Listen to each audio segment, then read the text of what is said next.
vous faites là? On a toujours été là. Ça nous tournait, hein. Bah non, on aime bien présenter le journal, nous. Faut changer, hein. Non. Bien cette place. Ça peut pas être toujours vous. Bah Allez, si, allez, hein. si, c'est nous Allez. les présentatrices. Mais laisse-moi. Bonjour à tous. Dans ce nouvel épisode du Petit Journal culturel des jeunes, nous allons découvrir l'exposition Musique Circus qui est au centre Pompidou-Metz. Nous vous avons préparé une nouvelle rubrique surprise qui sera présentée par Nélia. Mais tout de suite, une page publicitaire.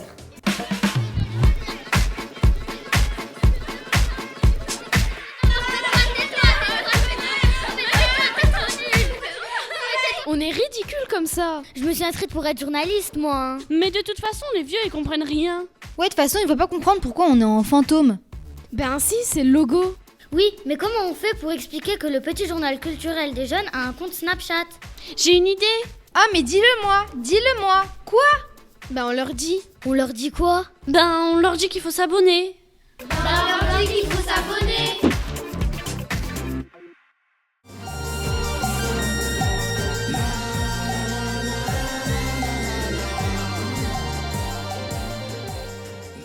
Le centre Pompidou-Metz a ouvert ses portes au public en mai 2010. C'est l'un des musées français le plus visités hors de Paris, du fait notamment de sa proximité avec l'Allemagne, le Luxembourg et la Belgique. Il abrite plusieurs expositions et des ateliers pour jeunes publics. Nos envoyés spéciaux, Kylian et Méliana, sont sur place pour nous faire découvrir l'univers du centre Pompidou-Metz. Méliana, est-ce que tu nous reçois ? Oui, Mélina, je vous reçois 5 sur 5. Je suis au centre Pompidou-Metz où nous allons y rencontrer Anne-Marine Guiberto, chargée de la programmation jeune public et des actions de médiation.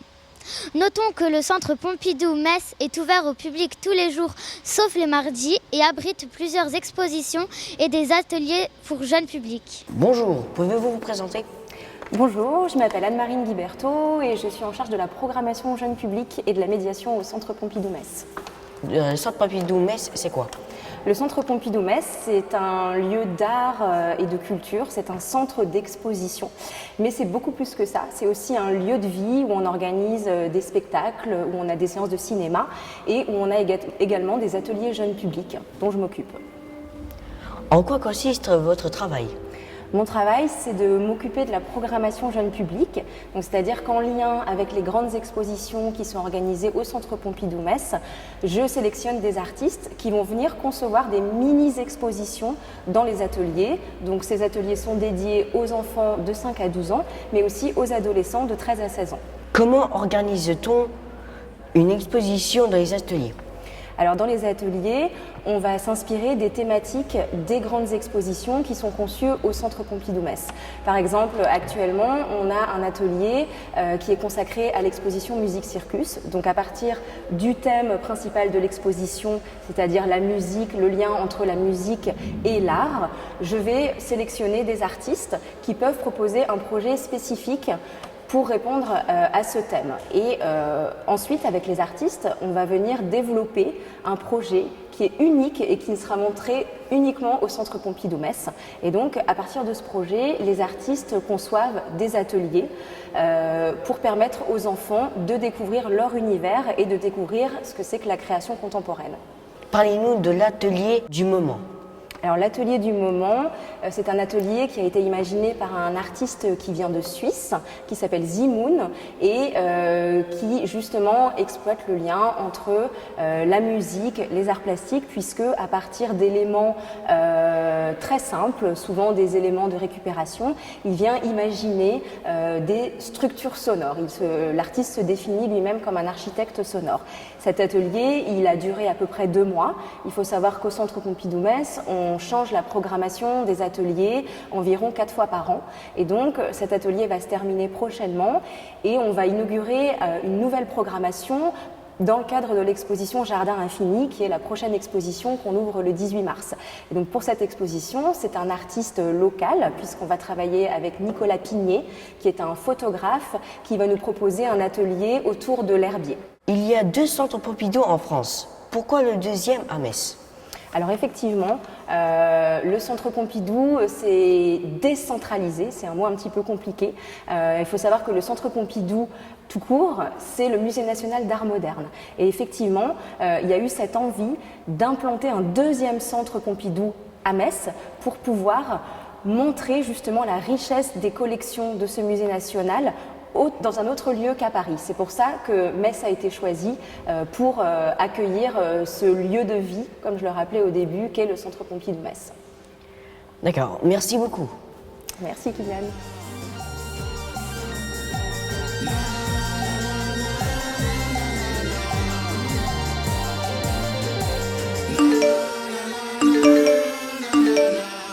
Regarde tous les snobs qu'on a reçus. Bah oui, le journal culturel des jeunes, c'est connu. Et tout de suite, le service après-vente présenté par Nelia. Une rubrique pour répondre à vos questions. Service après-vente. Des œuvres d'art. J'ai vu jaune, rouge, bleu de Vassili Kandinsky et je me demande si moi aussi, quand je fais des gribouillages, est-ce que c'est de l'art? Tout d'abord, Kandinsky ne fait pas du gribouillage, mais de l'art non figuratif. C'est très rigoureux et très géométrique comme tableau. Le tableau est composé de deux parties. À gauche, les formes plus géométriques et à droite, les formes plus libres. C'est gentil de nous expliquer, mais c'est quoi l'art non figuratif? Mais c'est n'importe quoi, ça veut rien dire. Pour Kandinsky, l'art a une dimension spirituelle. Il est fortement influencé par la musique. Il ressent les couleurs. Par exemple, le jaune lui évoque les cuivres. Le rouge, les instruments à cordes, comme le violon. Et le bleu, l'orgue. Au milieu, j'ai l'impression de voir une oreille. Est-ce que c'est vrai? Oui, c'est vrai, on voit une oreille qui écoute de la musique. Et à côté, on peut distinguer un personnage ou un oiseau. En fait, l'art non figuratif est une invitation à voyager dans une autre dimension. Oh, j'ai faim. Justement, on est parti sur la place du marché demander aux habitants quel est leur plat préféré.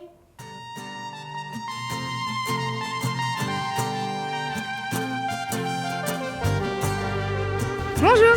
Bonjour. Quel est votre plat préféré? Des pommes de terre rôties et du poulet. Mais écoutez, étant donné mes origines italiennes, je préfère les lasagnes. Mon plat préféré, c'est le couscous de ma maman. C'est une sauce cacahuète. Et je préfère la choucroute. Ça s'appelle Eru, ça vient du Cameroun. C'est le tagine de mon père. La bouchée à la reine. D'accord. Et pourquoi? Parce que les pommes de terre rôties, c'est bon. Et le poulet, c'est pas cher. Parce que j'adore la sauce tomate, j'adore les pâtes, j'adore tout un mélange comme ça. Parce que c'est la choucroute comme faisait ma maman quand j'étais tout petit. Parce que le goût me plaît bien, j'aime beaucoup les épices, donc ça me plaît beaucoup. Et comme j'adore les cacahuètes en plus, donc là pour le coup c'est parfait. Le couscous, ça a toujours été un plat traditionnel chez nous. Et dans le corps, ça nous donne pas trop de graisse. C'est aussi mon plat d'enfance, quoi. On mangeait ça à la fête. J'espère que vous avez aimé notre petit journal et n'oubliez pas de nous ajouter à notre compte Snapchat qui est en barre d'infos. Merci et à bientôt.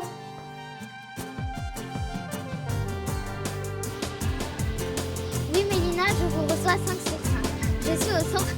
Mais arrête, Mélina, Mélina, mais elle rigole, tu rigoles.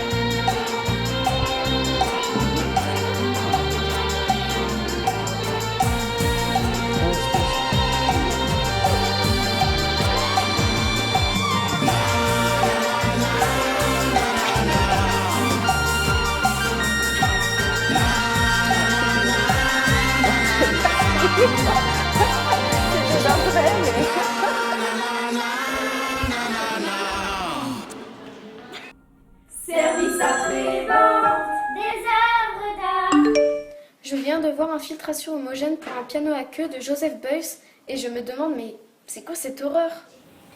Cette œuvre a été créée par Joseph Beuys pour dénoncer le scandale pharmaceutique qui a frappé les enfants nés par la prise de thalidomide par leurs mères enceintes. Ce médicament a causé chez eux des malformations congénitales. Oui, d'accord. J'ai compris que le tableau de Beuys c'est pour dénoncer un scandale sanitaire. Mais je me demandais, pourquoi un piano à queue? Il faut savoir que Beuys est un artiste allemand. Et en allemand, piano à queue se dit Flügel. Flügel signifie aussi les ailes, qui symbolisent les malformations des bras chez les enfants.